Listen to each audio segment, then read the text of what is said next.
Pak Sylvia, saya ingin Anda ikut menyaksikan grafik berikut ini, terutama yang berkaitan dengan tingkat elektabilitas pasangan Anda dan dua dua calon lainnya. Coba kita lihat. Menurut hasil survei Populi Center, Agus Silviana itu tingkat elektabilitasnya itu 15,80,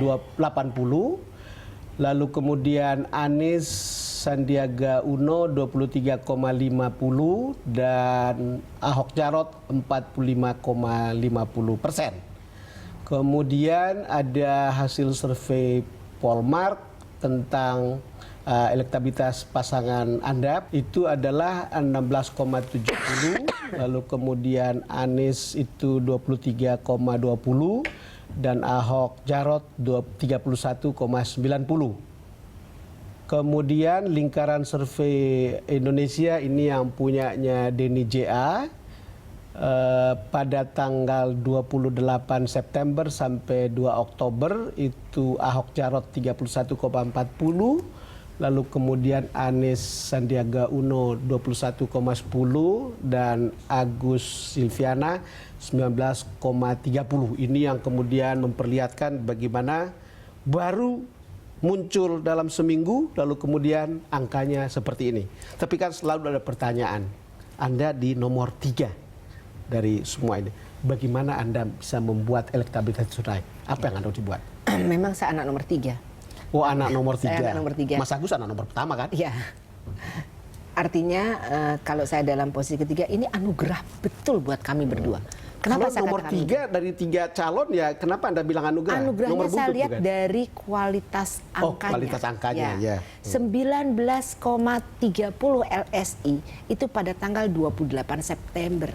Nah, kita baru tanggal 24 diumumkan. Artinya kita belum melakukan apa-apa. Belum melakukan apa-apa? Ya, baru dimunculkan nama. Nah, artinya orang sudah kenal. Siapa Mas Agus, siapa saya. Nah, setelah itu kita melakukan pergerakan dan tentu saja kami sadar betul bahwa kami baru mulai, kami harus lebih bekerja keras lagi dari dua kandidat yang lainnya, dua pasangan kandidat lainnya. Kami harus bekerja keras. Kami sadar betul itu. Apa saja rincian kerja keras itu, Pak Sylvie? Yang pertama tentu saja kami mempersiapkan visi, misi, program kerja itu sebaik-baiknya. Setelah itu meet the people. Saya harus bertemu dengan setiap orang. Apa ketika bertemu mau tawarkan apa? Artinya begini, yang pertama pasti saya akan kenalan dulu. Saya Sylvie. Kan Anda nggak perlu diperkenalkan lagi, ya. Agus juga nggak perlu kan? Ya, nggak mungkin saja ada kelompok-kelompok tertentu di daerah tertentu yang jarang baca koran, tidak gadget gitu. Saya harus memperkenalkan karena dia juga punya hak suara yang sama. Nah, saya harus memperkenalkan. Saya punya peta tentang kantong-kantong ini di mana. Nah, itulah yang saya kejar terus dari hari ke hari. Kami berdua sama-sama punya agenda yang berbeda tempat. Sekali waktu kita sama gitu ya. Ya mudah-mudahan dengan kerja keras kami sambil memohon kepada Yang Maha Kuasa. Kalau kita menjual barang itu kan kita tahu segmen pasarnya itu ada di mana. Ya. Kantong Anda itu yang ada di mana sebetulnya? Hampir semua di 5 wilayah kota, 267 kelurahan dan 44 kecamatan. Dan itu berebut dengan dua calon yang lain bukan? Pasti. Pasti kami berebut dengan cara damai dan sehat. Diferensiasinya apa? Ya, tentu saja kami adalah pasangan normal gitu ya. Laki dan perempuan. Pasangan normal gitu. Kenapa Anda bilang yang lain tidak normal apa? Artinya laki-laki dan perempuan maksud saya. Mereka pasangan-pasangan yang baik kok. Nah, artinya begini, apa sih yang akan dijual? Ya pasti saya punya pengalaman, Mas Agus punya pengalaman. Inilah pengalaman-pengalaman kami yang kami ingin jual. Dan Jakarta membutuhkan pemimpin alternatif. Jakarta membutuhkan seorang pemimpin yang berani, alternatif, yang berani, yang disiplin, yang punya the dream team yang kuat, yang bisa betul-betul Jakarta untuk rakyat. Ahok juga dibilang berani. Ya. Ahok tentu juga dibilang kuat. Ya. Tapi kami punya apa yang membuat berbeda? Saya katakan, Mas Agus punya emotional intelligence yang luar biasa. Howard Gardner mengatakan 5 minds for the future. Salah satunya, atau saya sebutkan secara cepat. Pertama disiplin mind, 2 synthesizing mind, 3 creating mind, dan keempat respectful mind. Ini dimiliki oleh Mas Agus. termasuk saya sebagai orang Betawi, tolak ukur cuci tangan. Dan kan terakhir, there is nothing, kata Howard Gardner, seorang psikolog dan seorang sosiolog. If you want to get the 5 minds for the future, based on the ethical mind. Itu sekarang problemnya kan begini, Anda punya waktu tidak terlalu panjang dan tidak terlalu lama untuk mengatakan ini kepada publik. Karena publik sebetulnya saya tidak tahu. Sepengalaman saya ketika kita turun di lapangan, orang mau yang konkret-konkret saja sebetulnya. Apa sih yang mau dibuat? Ya, saya kan tahu saya di dalam. Jadi saya tahu. Itu betul. Ini Poinnya bagus, adalah ya. bahwa Anda di dalam. Ya. Ketika Anda tahu bahwa Anda di dalam, apa yang kemudian bisa dipakai untuk kemudian mengalahkan lawan Anda yang juga adalah petahana? Ya, saya mendapat informasi misalnya seperti begini. Ini ada PPSU, nanti kalau ada gubernurnya yang lain, kemudian ini PPSU tidak ada lagi. Ya tidaklah. Kemudian nanti KJP atau KJS ini tidak seperti ini. Tidaklah. Ini kan uang negara, bukan uang pribadi. Uang negara bukan uang pribadi. Iya, artinya uang pajak yang harus dikembalikan dalam bentuk services kepada masyarakat. Cuman begini, di tangan orang yang sama, orang yang berbeda, uang negara dan bukan uang pribadi tadi, itu bisa berbeda-beda sampainya di lapangan, bukan? Oh, semuanya sudah terupdate, sistematisnya sudah jelas, dan itu bukan hanya kerjaan seorang pimpinan, tapi we are the dream team. Artinya kita mengerjakan itu secara bersama-sama, terus sampai lapis paling bawah.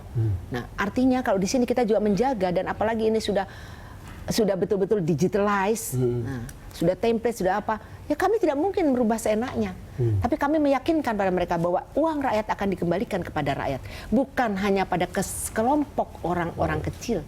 Bukan hanya sekelompok orang-orang yang, maaf, yang tanda petik hanya mereka yang punya power gitu, bukan. Tapi ini kembalikan kepada masyarakat secara berkeadilan. Maju, kita harus adil. Kita harus aman, dan kemudian pasti masyarakat itu sejahtera. Pak Sylvia ketika ada survei yang mengatakan prioritas orang DKI itu pokoknya pemimpin itu pertama bersih dari korupsi, kemudian kedua berani, kan gitu kan? Jadi itu malah mengalahkan soal suku, agama dan seterusnya. Apa pandangan Anda tentang ini? Iya, tidak mungkin saya mengalami atau diberi kesempatan 11 jabatan, 11 amanah. Kalau saya barangkali ada keraguan, kan jabatan itu bukan hak. Jabatan itu ada kepercayaan pimpinan terhadap bawahannya. Seorang presiden Pak Jokowi saja menitipkan Satpol PP pada saya. Artinya beliau sudah berpikir. Orang mengatakan misalnya, kenapa mesti Bu Sylvie gitu? Ya artinya beliau tidak mungkin. Nah ini kan satu hal yang harus saya jaga itu. Harus saya jaga. Kenapa bukan Bu Sylvie? Tapi kalau ada 7 gubernur yang Anda layani, pertanyaan saya mengandaikan, kenapa tidak maju ketika waktu masih Pak Foke? Misalnya, dan baru sekarang. Ya, saya bilang begini, saya ini tidak mau melamar karena saya tahu saya tidak punya dana.